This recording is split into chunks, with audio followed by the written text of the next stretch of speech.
You'll never understand how much she loves me." Lily shouted at me, completely cutting me out of her life, giving her loyalty to Amber. Fine. I noted the name, and I noted everything. Just wait. They will realize sooner or later that those who choose to hurt me must also pay the price. I leaned against the kitchen island, holding a steaming cup of coffee, my heart feeling as if someone had squeezed it violently. She was only 13, yet she struck at the softest part of me with words far beyond her years.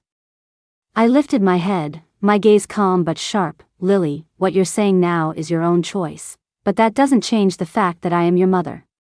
"Mother?" She laughed through her sobs, a sharp, mocking sound, pointing toward the living room door. "Amber is my real family.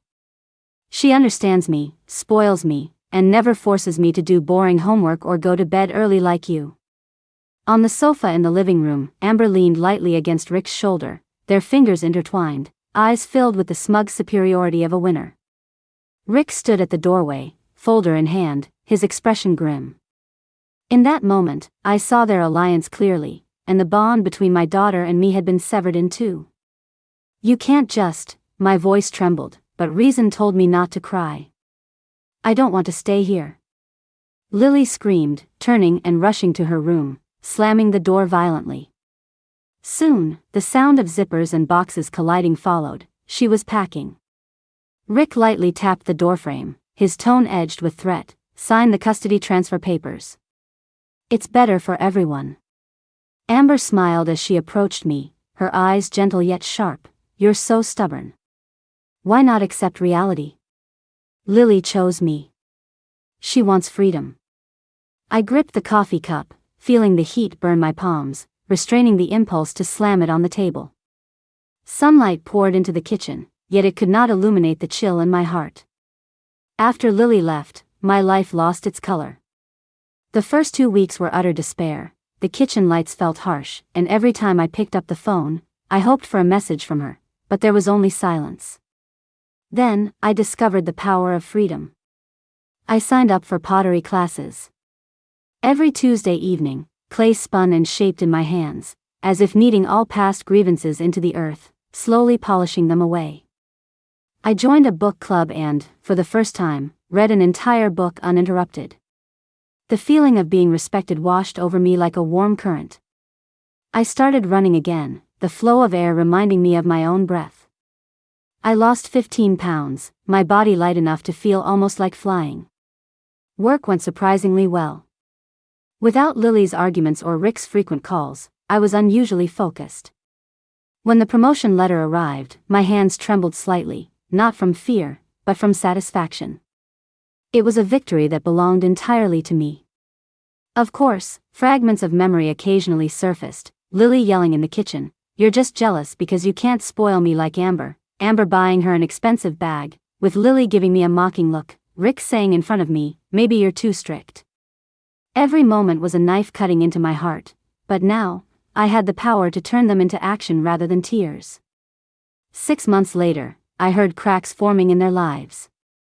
Lily's initial pride and arrogance began to crumble under reality. Amber demanded chores, canceled luxury shopping, emphasized grades. Rick became anxious due to company layoffs.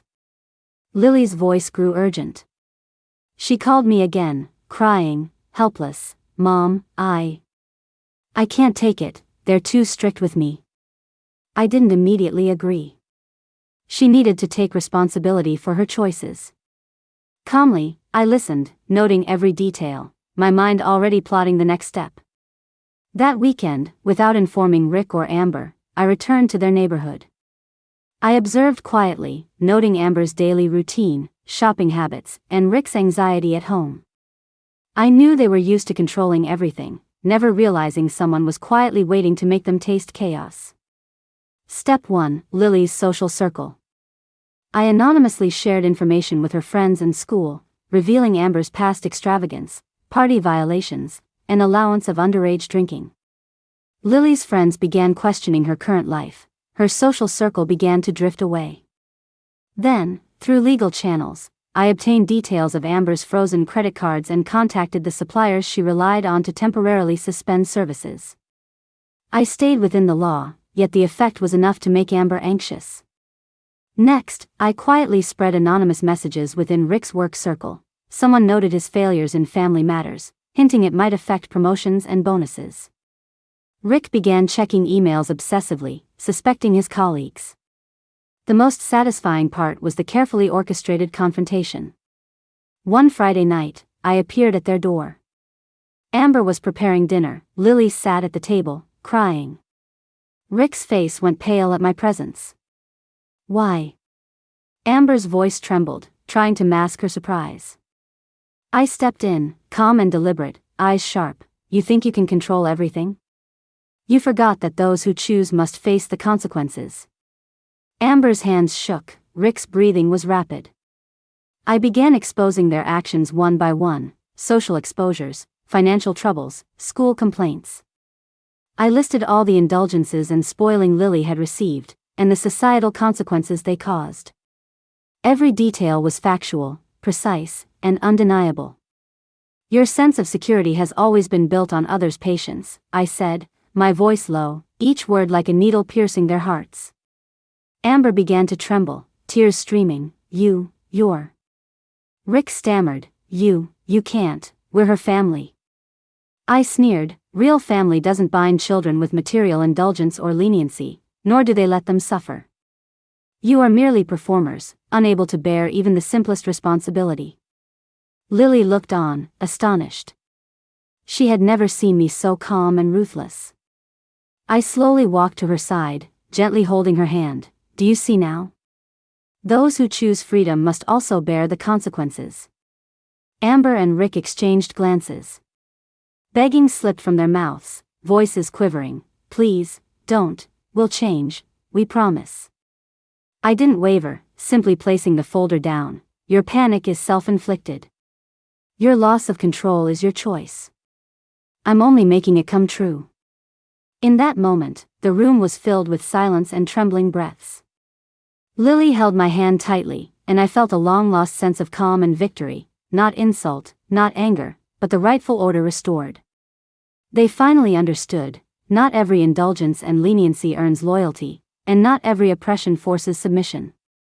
Amber and Rick's arrogance was drowned in fear, and before me, they were completely powerless, left only to plead, while I quietly watched, knowing everything had returned to where it belonged.